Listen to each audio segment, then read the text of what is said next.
Hello दोस्तों, स्वागत है आप सभी का बिहार मीडिया न्यूज चैनल पर एक बार फिर से। आज की इस वीडियो में हम बिहार के टुडे ब्रेकिंग न्यूज 15 बड़ी खबरों के बारे में जानेंगे। तो हमेशा की तरह आप इस वीडियो को एक प्यारा लाइक जरूर कर दे और आप बिहार के किस जिले में रहते हैं साथ ही हमें नीचे कमेंट बॉक्स में जरूर बताएं। और आपके मन में अगर कोई भी सवाल हो तो आप हमें नीचे कमेंट बॉक्स में जरूर पूछे।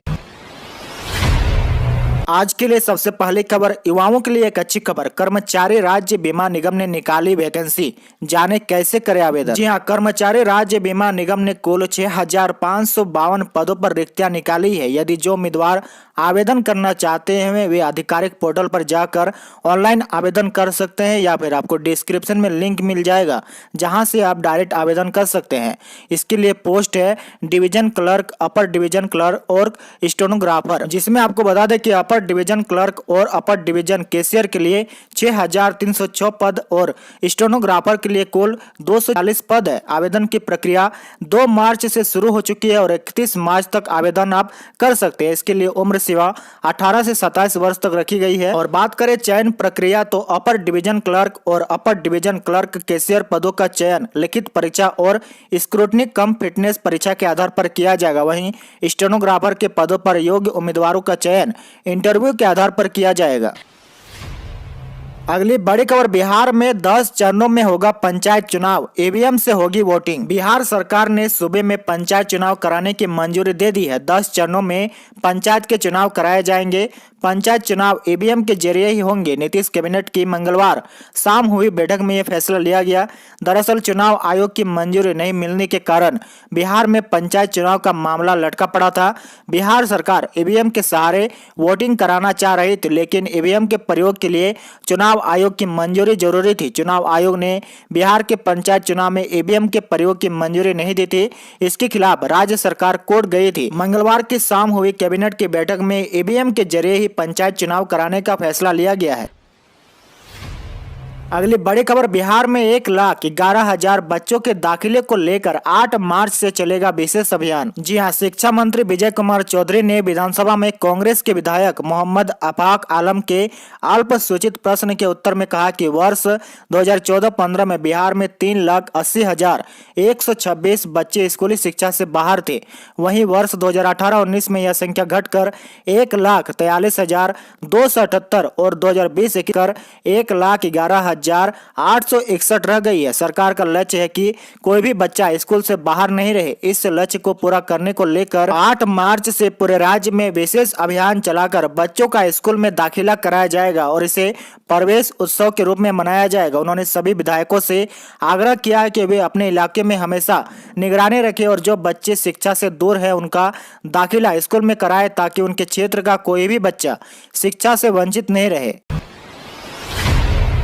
अगली बड़ी खबर, टेट अभ्यर्थियों के लिए सरकार का बड़ा फैसला। अब 7 साल नहीं आजीवन वैलिड होगा सर्टिफिकेट। जी हां, बिहार विधान परिषद में कल शिक्षा मंत्री विजय चौधरी ने टेट परीक्षार्थियों के लिए बड़ा ऐलान किया है। विजय चौधरी ने ऐलान किया कि कक्षा 1 से 8 तक की शिक्षक नियुक्ति से जुड़ी टेट प्रमाण पत्र की वैधता 7 साल से बढ़ाकर आजीवन कर दी गई है। उन्होंने बताया कि बीते 19 अगस्त 2020 को एनसीटीई की बैठक में यह निर्णय लिया गया था। हालांकि इसका फायदा केवल वैसे ही परीक्षार्थियों को मिलेगा जिन्होंने 29 अक्टूबर 2020 के बाद होने वाले टेट परीक्षाएं दी। साथ ही आपको बता दें कि इससे पहले की परीक्षाओं में जो अभ्यर्थी पास हुए हैं उनकी वैधता 7 साल तक ही रहेगी। बिहार में ड्राइविंग लाइसेंस बनने की प्रक्रिया में हो रहा बड़ा बदलाव, अब ऐसे मिलेगा लाइसेंस। जी हां, बिहार में ड्राइविंग लाइसेंस जारी करने में सरकार बड़ा उलटफेर करने जा रही है। आने वाले दिनों में MVI के सामने होने वाले टेस्ट नहीं होंगे। राज्य में खुलने वाले ड्राइविंग ट्रेनिंग स्कूल से ही प्रमाण पत्र लेना काफी होगा। उसी के आधार पर चालकों को ड्राइविंग लाइसेंस मिल जाएगा। परिवहन विभाग इस प्रस्ताव पर फिलहाल काम कर रहा है। उम्मीद है कि जल्द ही विभाग की ओर से इस बाबत आदेश जारी किया जाएगा। बिहार में अभी ड्राइविंग लाइसेंस के लिए ऑनलाइन आवेदन के बाद ही लर्निंग लाइसेंस दिया जाता है। अंतिम तौर पर लाइसेंस देने के पहले आवेदकों को गाड़ी चलाने के लिए टेस्ट देना होता है। दोपहिया वाहन के लिए लाइसेंस लेने पर आमतौर पर अंग्रेजी अक्षर 8 तो कार का लाइसेंस लेने वालों के पीछे चलाकर आने जाने को कहा जाता है। इस जांच की जिम्मेवारी अमूमन मोटरयान निरीक्षक के पास रहती है, लेकिन MUI की परीक्षा में 99% पास तो सड़क पर 80% फेल हो रहे चालकों के मद्देनजर विभाग अब इस व्यवस्था में परिवर्तन करने जा रहे हैं। बिहार में अब कॉन्ट्रैक्ट बेस्ड सरकारी नौकरी चाहिए तो सौंपना होगा ये अहम दस्तावेज, सरकार का आदेश जारी। जी हां, दरअसल बिहार में संविदा आधारित नियोजन के लिए अब चरित्र एवं पूर्व वृत्ति का सत्यापन जरूरी कर दिया गया है। इसके लिए जरूरी जानकारी खुद अनुशंसित उम्मीदवार को देनी होगी जिनका नियोजन होना है। इस दौरान कोई उम्मीदवार यदि अपने ऊपर दायर आपराधिक मामले को छुपाता है तो उसे कदाचार माना जाएगा। संविदा पर नियोजन के लिए अनुशंसित उम्मीदवारों को सत्यापन का फॉर्म खुद भरना होगा। इसमें उन्हें पूर्ण एवं सही सूचनाएं देनी होगी। अभ्यर्थियों को अपने ऊपर दर्ज आपराधिक मामले की सूचना सही अंकित करनी होगी।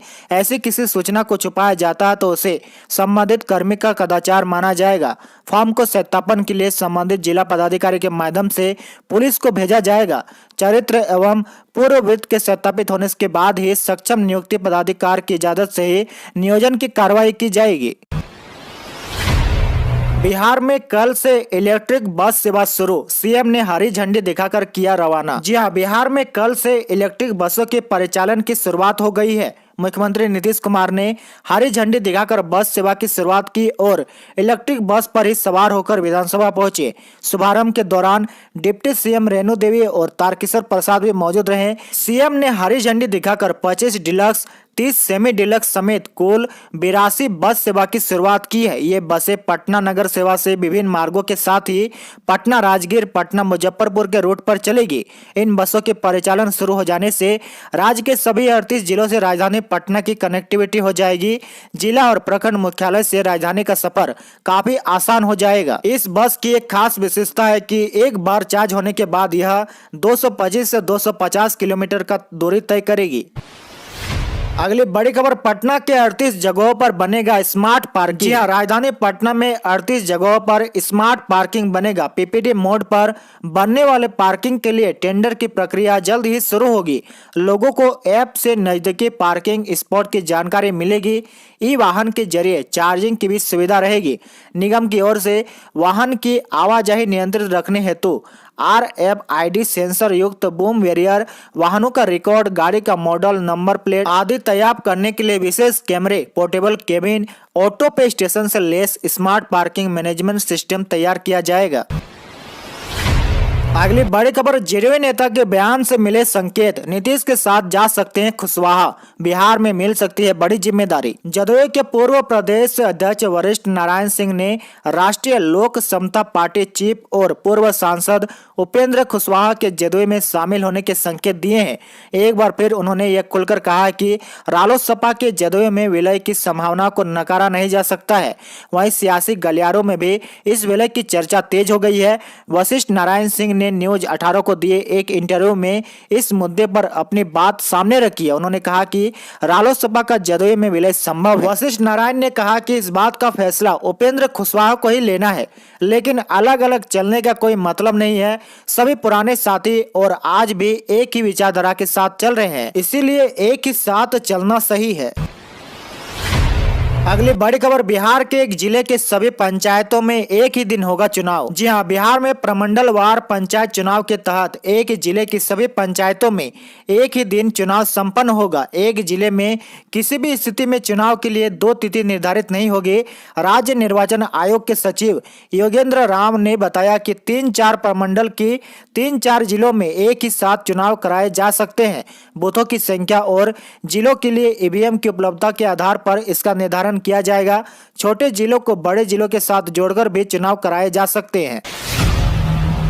सिर पर सिलेंडर और गले में प्याज की माला पहनकर महिला RJD विधायकों ने किया प्रदर्शन। महंगाई के खिलाफ विपक्ष का बिहार विधानसभा परिसर में प्रदर्शन मंगलवार को भी जारी रहा। इसी क्रम में कल राजद की महिला विधायकों ने सिर पर रसोई गैस का छोटा सिलेंडर लिए प्रदर्शन किया। वहीं अन्य राजद विधायकों ने प्याज का माला पहने हुए विधानसभा परिसर में प्रदर्शन किया और सरकार विरोधी नारे लगाए। प्रदर्शन के दौरान महिला विधायकों ने कहा कि रसोई गैस के दाम लगातार बढ़ बढ़ रहे हैं। यह आम लोगों की पहुंच से दूर होता जा रहा है। वहीं पेट्रोल और डीजल की कीमतें बढ़ने से सारे वस्तुओं के दाम बढ़ते जा रहे हैं। आम लोगों को अपने परिवार का पेट पालना मुश्किल हो गया है। सरकार इनकी कीमतों को जब तक कम नहीं करेगी, सदन से सड़क तक यह विरोध जारी रहेगा। लालू यादव की बढ़ सकती है मुश्किलें। चारा घोटाला के सबसे बड़े केस में फैसला करीब 9 मार्च को शुरू होगी अंतिम बहस। बिहार के पूर्व मुख्यमंत्री और राष्ट्रीय जनता दल के प्रमुख लालू प्रसाद यादव की मुश्किलें बढ़ सकती है। चारा घोटाला मामले में उनके और अन्य के खिलाफ सीबीआई की विशेष अदालत में चल रहे केस की सुनवाई अंतिम दौर में पहुंच चुकी है। डोरंडा कोषागार से जुड़े इस मामले में 1995-96 के दौरान 139 करोड़ रुपए से अधिक की अवैध निकासी की गई थी। सीबीआई के वरिष्ठ अधिवक्ता बीएमपी सिंह ने बताया कि इस मामले में मंगलवार से रांची स्थित सीबीआई की विशेष अदालत में अंतिम दौर की बहस शुरू होनी थी। हालांकि रांची जिला अदालत में कुछ वकीलों के कोरोना पॉजिटिव पाए जाने के चलते अदालतों में फिजिकल सुनवाई इस हफ्ते के लिए स्थगित कर दी गई है। अब अंतिम बहस 9 मार्च को शुरू होगी।